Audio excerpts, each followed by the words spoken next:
Harry.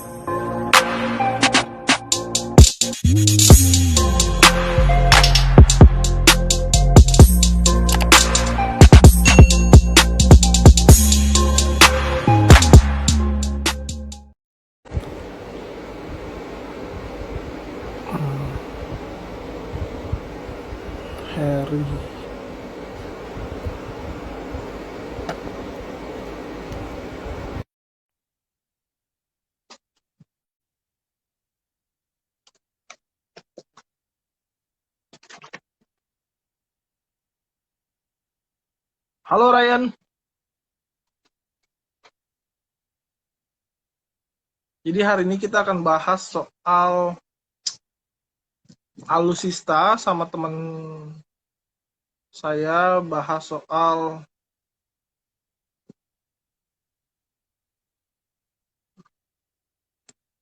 negara seperti itu. Bagaimana kemudian alusista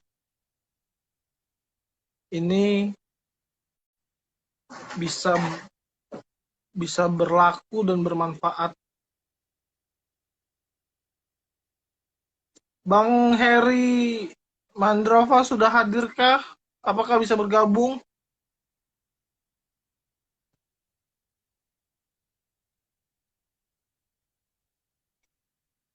Oke.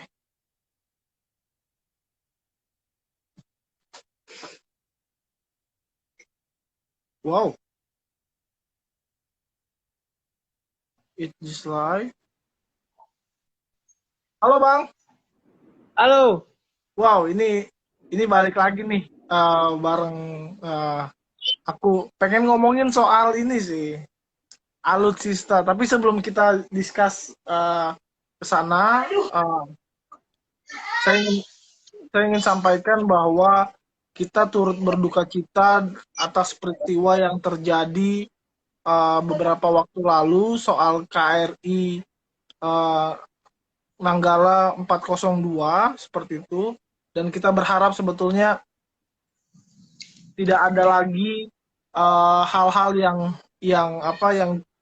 yang terjadi dan hal-hal yang tidak diinginkan lagi dalam kelautan seperti itu. Tapi gini Bang, menarik. Ternyata kapal yang digunakan TNI kemarin itu sejak 1981 Bang. Itu gimana menurut Abang? 1981 tua sekali ya? Iya, justru itu per hari ini kita juga ikut turut berduka cita ya. Berduka cita kepada matinya Kemenhan. Matinya Kemenhan, waduh langsung disikat Kemenhan. Jadi begini bro, Kemenhan? 3 kali aku kritik mereka. Terakhir kritikanku masalah alutsista lah. Pertama masalah Sea Glider, kedua masalah keluar masuknya kapal asing ya dari Chinese ya, dan yang ketiga masalah alutsista. Perlu kita ketahui dulu, kita lihat dari sisi anggaran. Iya. Kita berangkat dari situ dulu, basisnya. Anggaran di Kemenhan itu, ya boleh dilacak lah. Ada yang bilang 131T, ada yang bilang 137. Intinya ada di 130 lah. Oke. Artinya bahwa di dalam postur anggaran APBN saja, dia termasuk tertinggi dan terbesar setelah PUPR ya. Setelah PUPR. Nah, ternyata pada saat penyerapannya dari total jumlah anggaran itu hanya 20%. Jadi sisanya sekitar 80% untuk SDM, untuk gaji, masalah manajemen organisasi. Untuk perawatan alat tempur seperti ini, dia hanya 20%. Bisa dibayangin, dari total anggaran 130-an triliun itu, berarti itu itu sekitar 20 T doang, hanya untuk perawatan. Dan terakhir kita bersama ya, ini tadi tuduhan para buzzer RP ini mengarah kepada SBY. Iya, mereka tuduh Pak SBY. Mereka tuduh Pak SBY. Ini saya bukan mendukung siapa-siapa, tapi ini memang benar. Yang disalahkan di sini adalah SBY. Masalah alutsista ini, masalah KRI Nanggala. Ternyata kalau kita lihat tuh, Pak SBY lah orang atau presiden yang melakukan peremajaan. Boleh dilihat lah, ada 5 kapal selam di Indonesia ini. 2 itu 1981. Ada 2 kapal selam di 1981. Di pemerintahan Pak SBY lah mulai peremajaan. Dia belilah kapal selam di 2011 ada 2, kemudian di 2013 ada 1. Jadi 5 kapal selam. Nah, setelah itu sudah tidak ada lagi perubahan di alutsista ini, termasuk tadi masalah penerapan anggaran. Nah, berarti bisa kita terjemahkan, memang hyperbolanya seorang Prabowo ketika kampanye ternyata tidak bisa diimplementasikan dengan baik. Oke. Nah, ini menarik, Bang. Tadi menyinggung soal buzzer, atau jangan-jangan sebetulnya gini, Pak Jokowi ini tidak concern terhadap pertahanan nasional seperti itu, sehingga dia tidak melakukan peremajaan ataupun melalui Kemenhan. Pak Jokowi menyuruh Kemenhan untuk kemudian melakukan peremajaan seperti itu. Iya, kalau Pak Jokowi menurutku dia concern. Buktinya keberpihakan kepada Kemenhan ada melalui sisi anggaran. Tapi persoalannya sekarang bukan Pak Jokowi. Pelaksana teknisnya itu kan Kemenhan, bro. Nah, artinya bahwa implementasi kebijakan sampai sisi kepraktisannya sampai prakteknya itu penerapan anggaran ya di Kemenhan. Dan buktinya keberpihakan di Pak Jokowi ini mengiyakan kenaikan anggaran itu sampai berkali-kali lipat, berapa persen itu kenaikan anggaran, kata Sri Mulyani ya. Lompatannya tinggi sekali dari 100 T ke 130 itu lumayan di tahun 2021. Artinya bahwa Jokowi iya saat itu. Tapi kan kembali lagi ke kementerinya. Menterinya mau nggak menerapkan itu? Ternyata setelah aku telusuri juga, aku baca juga. Melalui juru bicaranya, untuk peremajaan alutsista ini, dia cuma 20%. Dan tadi, aku lihat di media, beberapa media mainstream, Pak Prabowo itu bilang bahwa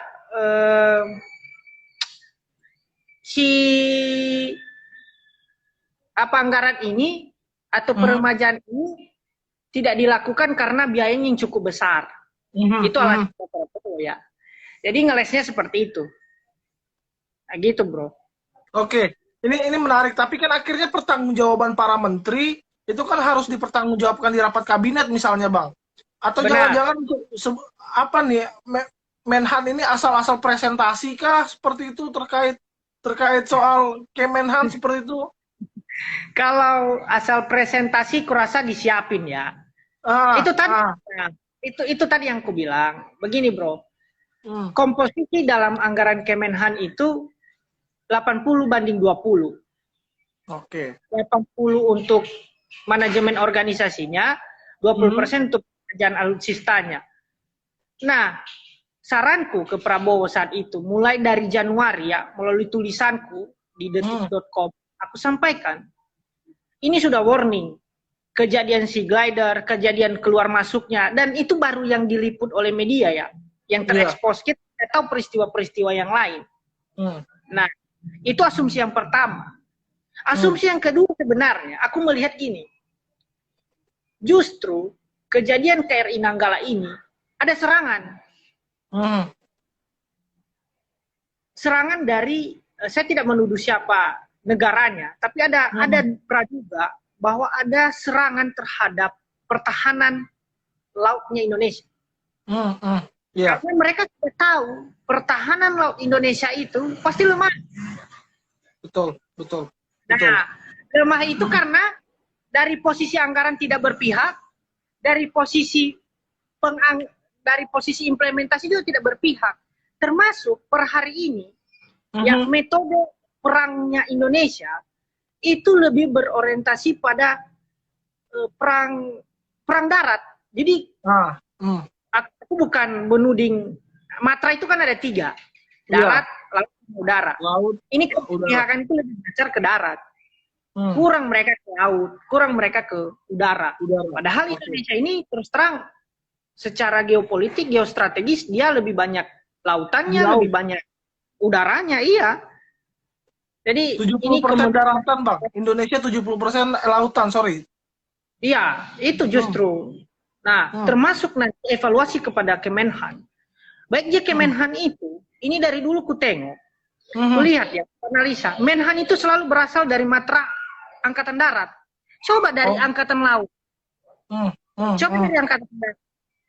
Aku rasa, aku optimis bahwa keberpihakan anggaran pun nanti akan masuk ke Angkatan Darat, Angkatan Laut, termasuk peremajaan alutsista bagi kapal selam. Bahkan kan tadi ada yang bilang kapal selam Indonesia itu sebenarnya kita butuh 12. Iya. 12 kan?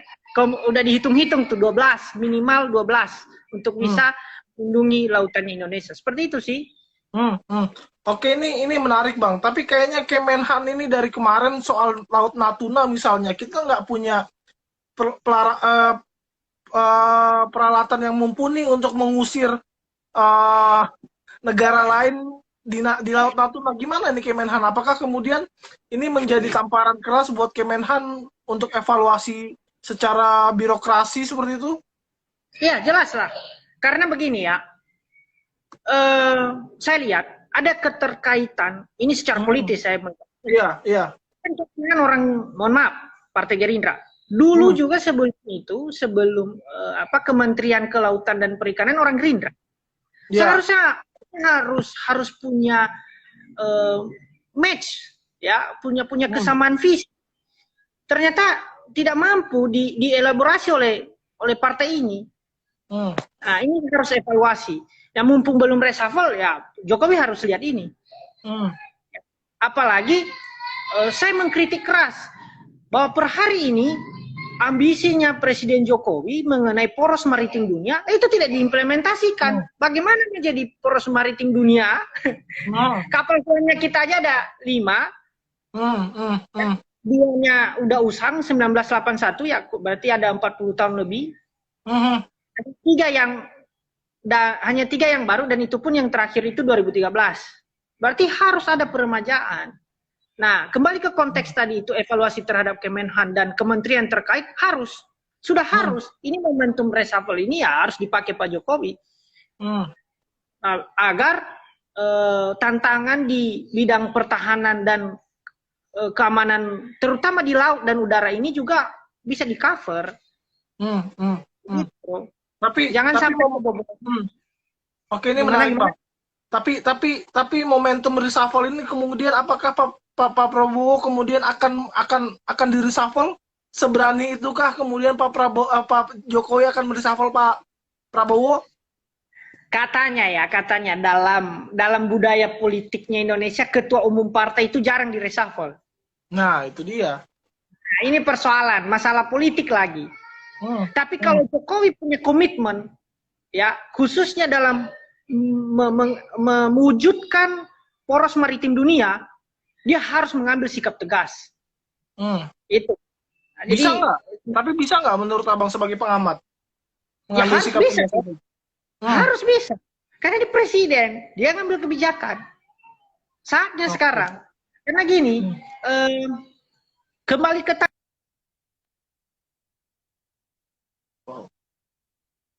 What's happening with this?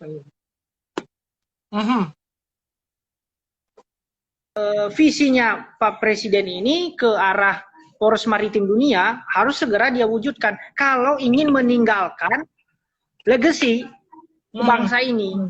Apalagi kan anak-anaknya masih memimpin ya di kota Medan, kemudian kota Solo, kemudian ada desas-desus mau naik di DKI Jakarta tuh Gibran. Ya dia harus punya legacy di bidang pertahanan. Iya ya, tapi menarik sih. Maksudnya ini kan sesuatu yang sulit untuk dilakukan secara politis karena tadi yang abang bilang ketua umum partai itu bukan nggak akan sulit untuk di reshuffle seperti itu. Tapi apakah kemudian bang hanya Menhan aja Menteri Kelautan apakah juga terkait soal ini? Karena kan ini bidangnya kelautan seperti itu. Iya, itu jelas. Termasuk Menteri Maritim, Pak Luhut Binsar Panjaitan. Terlepas apapun sekarang Opung Panjaitan ini, Opung Luhut ini dengan segala kebijakannya, ya cocoknya Pak Opung Luhut ini mending di Menko Polhukam aja. Kalau menurutku ya, daripada dia di Maritim. Gitu. Tapi Menteri Kelautan dan Perikanan apakah termasuk juga? Ini tidak termasuk kah? Termasuk Wahyu Sakti Trenggono. Ternyata kan dia bukan basic di situ. Dia basic pengusaha, kemudian kebetulan dia adalah bendahara TKN ya, tim kampanye nasional. Iya. Iya harus. Bagi-bagi jatah istilahnya kan. Itu persoalannya. Oke, ini menarik banget sih bang. Tapi gini bang maksudnya. Seberapa butuh waktunya kita untuk melakukan ataupun misi-misi kayak menjadi maritim dunia seperti itu. Kayaknya ini sulit gitu. Untuk butuh berapa tahun lagi untuk mencapai ke sana? Kalau untuk memprediksi waktu, aku bukan ahli pertahanan. Tapi kalau dimulai dari sekarang masalah keberpihakan itu harus dari sekarang. Keberpihakan anggaran, keberpihakan kebijakan, termasuk per hari ini komposisi di Kementerian Pertahanan. Itu kan lebih banyak matra darat. Iya. Ya coba nanti reshuffle atau apa, taruhlah Laksamana atau Marsikal di situ ya, Purnawirawan maksudnya. Jadi kan mereka bisa berpihak pada matra mereka. Karena ini kulihat, ini imbas dari ketika kejadian G30 SPKI. Aku tahu ini historikalnya. Jadi tidak TNI Angkatan Udara atau TNI Angkatan Laut ini kan dituduh di balik proses-proses inkonstitusional menurut sumber yang lain ya. Jadi menurutku sekarang sudah harus diberikan ruang kepada matra yang lain untuk bisa berbuat dalam Kementerian Pertahanan. Kalau mereka hanya menonton ya mereka nggak akan bisa berbuat karena yang berkuasa ke matra darat. Iya, itu. Iya, ini menarik bang.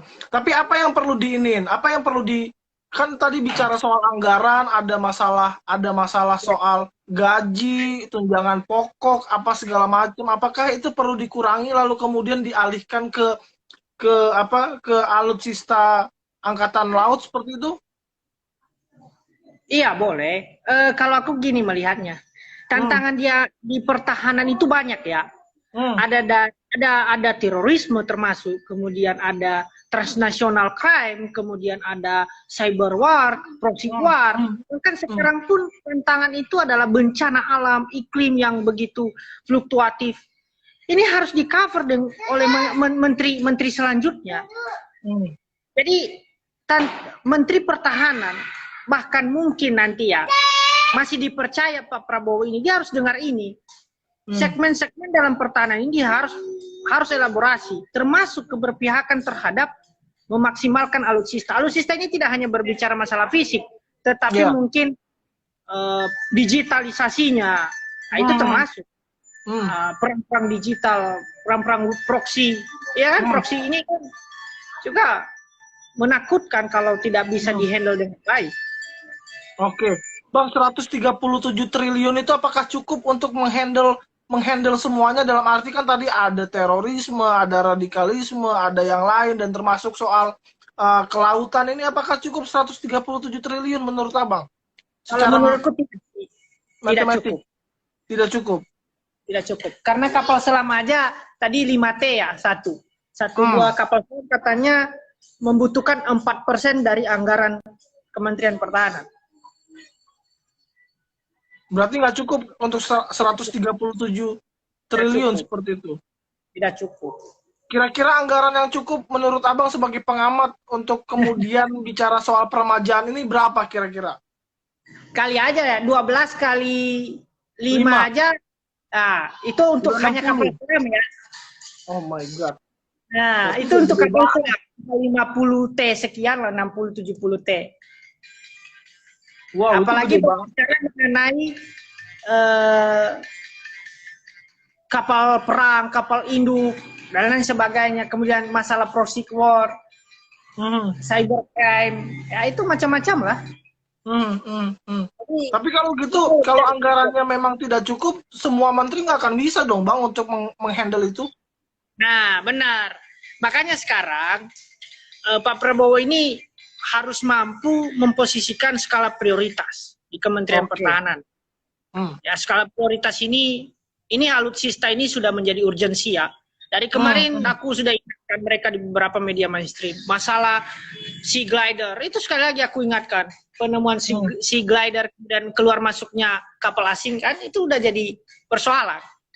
Berarti alutsistanya harus ditambah. Dan ingat, peremajaan itu terjadi di Presiden SBY, bukan di Jokowi. Jokowi ini sudah 2 periode tapi belum ada peremajaan di alutsista. Wih, jangan ngomong gitu Bang, ntar diserang buzzer lagi. Iya benar tuh. Oke, ini menarik. Artinya gini sih, kemungkinan Pak Prabowo di reshuffle ada nggak sih untuk kejadian ini? Menurut Abang? Gimana?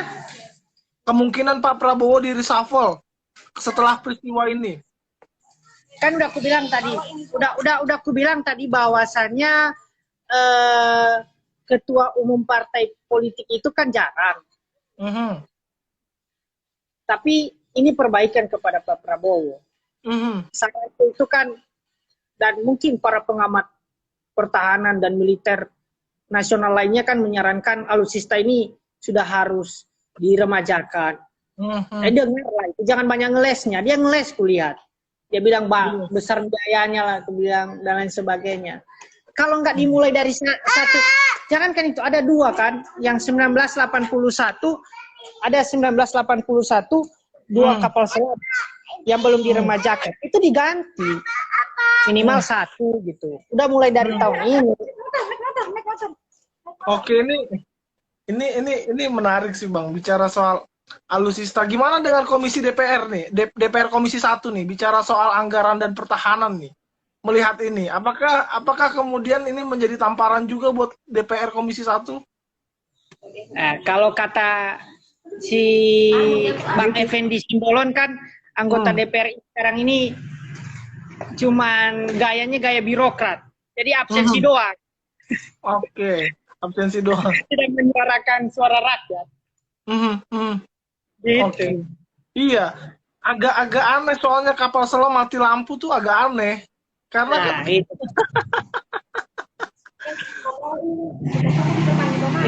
1981. iya, agak aneh soalnya. Kok bisa mati lampu gitu loh? Kenapa gitu? Iya nggak sih? Astaga. Parah. Terus ini apa? Itu menurut Abang apakah bisa dilacak nggak sih sebenarnya kalau seandainya peralatannya bagus, Bang? Gimana? Kalau seandainya peralatannya bagus bisa dilacak nggak sih kapal yang tenggelam itu? Ya bisa lah. Singapura aja ini ya, aku lihat tadi anggaran Singapura itu sekitar, pokoknya di atas Indonesia lah. Indonesia di bawah, pokoknya di Asia Tenggara itu Singapura kemudian Indonesia. Nah hal ini kita bisa berkaca dari Singapura. Singapura aja negara yang kecil, tapi mampu kan punya kapal selam atau kapal pelacak seperti itu. Sehingga meminimalisasi insiden-insiden fatal di Kementerian di saat kapal selam ini, tragedi kapal selam ini tenggelam. Dan harusnya itu bisa dilacak dan bisa diambil ya harusnya ya. Kalau alat-alat kita itu tadi keberpihakan terhadap alutsista ini. Iya ya. Nah, kayaknya aneh aja gitu, kok nggak bisa diambil gitu loh. Nah, Padahal padahal kedalaman laut ya, maksudnya oke lah challenge-nya kedalaman laut, tapi kan kalau kita punya kemampuan teknologi yang bagus kan bisa kedetek itu loh. betul. Ya mau gimana mau ngedeteknya 1981 lampunya aja mati. Iya, makanya tadi Gimana mau kan ngerang? ini Aduh. makanya kita harus rasional, termasuk kepada buzzer Jokowi. Ya, Hmm, tolong rasional dong. Jangan saling nuduh-nuduh gitu. Apalagi dituduh lah Pak SBY dalang nggak meremajakan alutsista. Coba cross check baik-baik. Peremajaan itu justru terjadi di zaman beliau. Ya, karena kebetulan mungkin beliau latar belakangnya hmm. militer ya. Iya, iya. Ya mungkin dia udah tahu lah selak belum. Tapi ini sudah jadi evaluasi. Udah 3 kali kejadian ini dari sisi Hmm, pertahanan kita. Pak Jokowi harus ngambil sikap, ambil kebijakan, termasuk hmm. Pak Prabowo. Tadi Iya. itu, Kalau bicara soal rasionalitas, buzzer mana rasional sih bang? Kagak pernah nah, rasional. nah, Buzzer itu.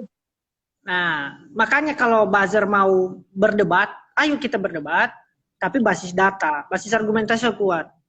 Toh ternyata juga setelah kita telusuri kan, Hmm, kapal selam itu, aku aneh aja tadi, aku telusuri juga kan, mana tahu juga Pak SBY salah dalam hal ini. Kita tidak hmm, hmm, mengkiri itu. Tapi hmm, ternyata setelah aku lihat juga 5 kapal selam itu tiga dari 5 itu ya hasil hasil dari kebijakan Pak SBY. hmm, Bagaimana beliau meremajakan dari tahun 2011 sampai 2013. hmm, Ya Pak Jokowi harus mulai memikirkan hal ini. hmm, Alutsista kita harus diperbaiki. Gitu. hmm. Oke, alutsista harus diperbaiki seperti itu. Ini Yes.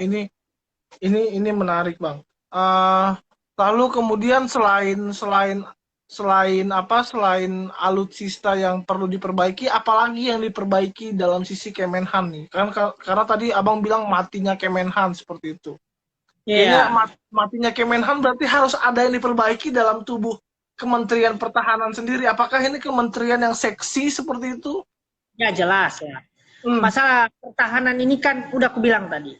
hmm, Ada tradisional security, ya, keamanan yang memang keamanan benaran, ada non hmm, tradisional security-nya. hmm, Ini berbicara mengenai iklim, hmm, termasuk COVID ini ya, ini hmm, perang sebenarnya. Nah, mengkomposisikan anggaran biar berpihak terhadap penyelesaian masalah ini yang menjadi penting. hmm, Makanya tadi itu tidak hanya berbicara manajemen organisasi, ya biaya hmm, gaji TNI dan lain sebagainya, kesejahteraan lah. Nah itu hmm, tadi ngelesnya Prabowo adalah masalah kesejahteraan. Tapi juga harus meremajakan peralatan yang mereka pakai, terutama peralatan yang berisiko tinggi. hmm, hmm, Nah, hmm. itu berisiko tinggi, pesawat tempur itu berisiko Iya. tinggi. Ini kita belum tahu lagi pesawat tempur, kemudian kapal selam, kapal-kapal perang kita, kapal Hmm. induk. Aku dengar kapal induk di Indonesia nggak ada lagi. Iya. Negara masalahnya Indonesia ini kan negara maritim ya, negara yang 70% ya tadi eh, lautan isinya, tapi kapal induk pun satu pun tidak ada.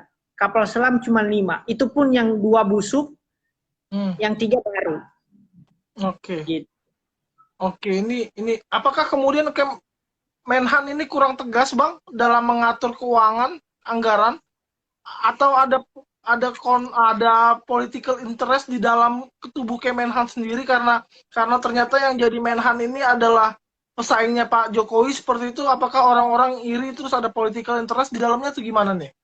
Ya, Selama mengamati. semuanya asumsi seperti itu bisa Hmm, muncul. hmm, Ada political interest-nya. hmm, Jelas lah, namanya kementerian kan pasti politis. hmm, hmm, hmm, hmm, Tidak bisa kita pungkiri. Memilih menteri saja pun ya sifatnya politis kan. hmm, hmm, hmm, Jadi persoalan politis tidak bisa kita hindari. hmm. Tapi sekarang kalau Pak Prabowo mau maju 2024, eksistensinya di Kementerian Pertahanan harus ditunjuki. Tapi kayaknya kurang Tapi tegas, Abang. Nah, iya itu maksudnya. Artinya Banyak bahwa ngeles juga. evaluasi ke beliau. Makanya kan hasil surveiku tidak pernah menempatkan Prabowo lagi di Hmm. atas. Karena Prabowo banyak evaluasi sebenarnya. Hmm. Yang tadinya dia bergigi ketika menjadi oposisi, sekarang dia terlihat ya dia Lembek. harus iya taat pada Hmm. prosedur birokrasi rezim ini. Hmm. Hmm. Dan Begitu. ternyata, Artinya hmm. Hmm. ya gimana? Dan ternyata nggak gampang juga jadi birokrat seperti itu. Dan terbukti dia nggak hampir 2 tahun dia nggak bisa apa-apa kan? Nah, itu. Yang ada dia setiap tahun meninggikan anggarannya. Jadi setiap tahun naik, tapi perubahan ya begitu-begitu aja. Tidak Iya. ada sih. Aku lihat juga biasa aja. Tidak ada yang lebih. Misalnya alutsista kita tiba-tiba kan hari ini karena peristiwa ini didatangkanlah kapal induk yang dibeli dari Amerika misalnya atau dari Rusia atau dari Cina. Wah itu udah Hmm. top itu kayak Prabowo Hmm. langsung mengkanter isu bahwa dia tidak berpihak terhadap alutsista. Nah Hmm. itu Hmm. bagus Pak Prabowo. Tapi kulihat beliau belum mengambil momentum itu per hari ini. Hmm. Ya biarin Justru, aja sih. justru banyak ngeles bang. Maksudnya belajar dari pengalaman menteri yang banyak ngeles kayaknya bakal di reshuffle nih. Ya itu prerogatif presiden lah Jokowi. Kita Iya. kalau aku memang harus layak di reshuffle. Ya Hmm. kalau aku ya sebagai pengamat Hmm. itu layak. Karena banyak Layak poin di penting. reshuffle. Iya, dia layak. Dia layak di reshuffle. Karena banyak Wow. poin penting. Ini sudah warning ketiga. Hmm. Sudah Hmm. lampu Hmm. kapal selam kemudian hancur ya remuk ya. Asumsi Kasal ya Hmm. di press release terbarunya remuk bukan meledak tapi remuk. Berarti Remuk. Berarti kan iya rapuh ya? ya rapuh. 1981. Aduh nggak ngerti lagi dah gue. Ini yang harus ya kita doakan sih semoga jadi Pak Prabowo di pembelajaran. reshuffle. Kita doakan Pak Prabowo. Itu prerogatifnya presiden. Ah, gitu ya. Terserah Pak Jokowi dia mau apa. Yang penting beliau bisa mengingatkan bawahannya lah. Prabowo kan sekarang jadi bawahannya. Iya. Oke. Nah, Ini. secara struktural. Tapi kita Hmm. tidak tahu ya apa benaran jadi bawahannya. Atau Pak Prabowo merasa dia masih atasannya Pak Jokowi. Wah, ini kan kan Pak Prabowo yang bawa Pak Jokowi ke Jakarta. Iyo makanya. Masangin sama Ahok lagi gokil lah. Itu kan. Parah, parah, parah. Ini menarik banget diskusi kita soal alutsista bang. Tapi gini bang, apa ya kalau dilihat bahwa sebenarnya Pak Prabowo ini ngerti nggak sih kajian soal kelautan seperti itu sebagai Menhan? Atau jangan-jangan dia nggak ngerti nih tradisional defense yang tadi abang bilang? Karena kan mungkin zamannya dia dengan Pak Soeharto misalnya, dia melihat gambaran seorang Panglima TNI itu seperti Pak Soeharto seperti itu. Yes. Kan zamannya udah beda misalnya nih. Apakah abang lihat itu dalam Ya, diri Pak justru Prabowo? iya, karena dia kan matra darat. Hmm. Hmm. Per hari ini justru bukan darat. Hmm. Kalau kita lihat lebih dalam, ternyata proxy war ya. Proxy war ini darat, berkaitan dengan teknologi yang lebih tinggi. Ini udara, Betul. ini teknologi komunikasi bermain. Betul. Kemudian main di spionase. Ini spionase, cyber war, terorisme. Ini kan mainnya jalur seperti itu, bukan darat lagi. Betul. Nah, makanya usulanku, Menhan ini jangan darat dulu. Coba kasih ke laut, coba kasih ke udara. Panglima TNI ini oke lah, darat lah. Andika Perkasa ya. Tapi yang lain maksudnya. Sekarang Menhan ini harus matra lain. Berikan kesempatan ke mereka. Mereka lebih paham lah. Matra mereka, apa pertarungan di matra mereka itu, apa sebenarnya tantangannya. Challenge-nya apa? Ancamannya apa? Itu yang aku bilang tadi. Banyak ancaman kan. Dari tradisional security-nya kan spionase, kemudian cyber war, proxy war, macam-macam lah, dan lain sebagainya. Dan ada non-traditional security-nya, itu berbicara mengenai iklim, bencana, itu juga itu. Dan termasuk isu alat pemusnah massal. Itu ada. Nah, jadi Pak Prabowo harus melihat ini lebih komprehensif. Ya, kembali tadi sih. Ternyata kan juru bicaranya Dhanil Azhari. Dan itu kan bukan latar belakang pertahanan. Akademisi dia. Iya, akademisi dia. Jadi kan itu yang aku kritikan. Menteri-menteri ini harus milih tenaga ahli itu atau juru bicaranya yang harus paham. Iya. Nah, ternyata kan bukan background pertahanan. Betul. Nah, gitu. Ini menarik banget sih Bang diskusi kita. Karena aku adalah orang yang paling ragu ketika Pak Prabowo jadi Menteri Pertahanan, karena ketika kampanye sendiri juga programnya apa yang mau ditawarkan untuk pertahanan juga seperti itu. Iya, sama-sama aja. Semangat menggebu-gebu, saya akan mempertahankan negara Republik Indonesia. Ada Natuna, ngejarnya pakai pakai sampan atau perahu kecil. Iya, makanya. Jadi itulah untuk evaluasi ke pemerintah. Aku sih selalu konsisten ya sebagai masyarakat biasa. Aku suarakan, aku sampaikan, ya tergantung mereka kan, stakeholders ini. Mereka menggunakan analisa kita atau enggak. Itu mereka. Oke. Ini menarik. Bang, terakhir mungkin dari diskusi kita yang hangat, panjang, dan mungkin akan diserang buzzer. Harapan buat Kemenhan nih ke depan. Gimana? Even di reshuffle ataupun gak di reshuffle seperti itu. Gimana? Harapan buat Kemenhan, Kementerian Pertahanan ke depan. Ya. Kalau aku tadi keberpihakan soal anggaran lah. Tadi aku udah hitung ya, kalau memang mau memaksimalkan, memperbaiki, minimal dia harus 60-40. 60-40. Nah, jadi 40 untuk peremajaan kan, dia harus peremajaan, kemudian 60 untuk manajemen organisasi.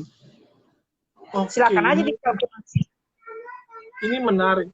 Kalau tadi misalnya kapal selam itu 5 triliun, berarti kan maksudnya ini anggaran kan per tahun 137 triliun ya. 5 triliun buat alutsista kan nggak ada masalah harusnya gitu loh. Kalau menurutku ya. Jadi per tahun dia jadinya step by step, nggak langsung 12-12-nya dibeli seperti itu, ya nggak sih?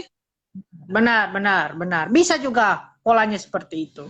Artinya sebenarnya kalau Menhan mau di 137T itu bisa. Itu yang saya bilang tadi. Bisa. Tapi kalau dia mau naikin ya silakan naikin. Yang penting konsisten. Dan dia punya dedikasi terhadap peremajaan alutsista. Kembali lagi situ. Alutsista ini harus diremajakan. Sudah saatnya. Ya, sudah saatnya. Kasihan tuh, ada 5 kapal selam, 2 yang sudah usang, 3 yang diremajakan. Itu pun diremajakan sekali lagi ya, bukan di zaman Presiden Jokowi, tapi di zaman presidennya SBY. Nah, ini evaluasi ke Jokowi. Jokowi ngapain 5 tahun selama ini? Kan? Nawacita, kedaulatan maritim, kedaulatan politik. Politik berbicara mengenai poros maritim dunia kan? Dia selalu bilang dia punya ambisi masalah itu. Tapi masalah keberpihakan nggak ada. Maritim memang berbicara angkatan darat, tidak juga. Iya kan? Justru ya angkatan darat lah. Nggak mungkin Pak Jokowi konsen terhadap kelautan kita, terhadap pertahanan kita. Yang dipilih aja Prabowo, gimana sih? Nah, ini harus. Makanya kembali tadi, ini mumpung isu reshuffle, kurasa reshuffle-nya akan terjadi setelah Lebaran ya. Ya, ambil momentumnya setelah Lebaran. Dan harapanku sih ya dievaluasi. Jadi evaluasi. Harus evaluasi. Bahkan kalau aku kan bilang reshuffle, saranku di reshuffle. Kenapa di reshuffle? Iya, catatan kan udah 3. Catatanku sebagai analis sosial politik ya. Aku bukan analis pertahanan, tapi dari sisi sosial dan politiknya, sudah 3 kali dia melakukan kesalahan. Sebagai Menteri Pertahanan, yang background-nya adalah Kopassus, ya, dan tentunya si Prabowo ini, Pak Prabowo ini kan dulu waktu kampanye pertahanan, apa Macan Asia ya?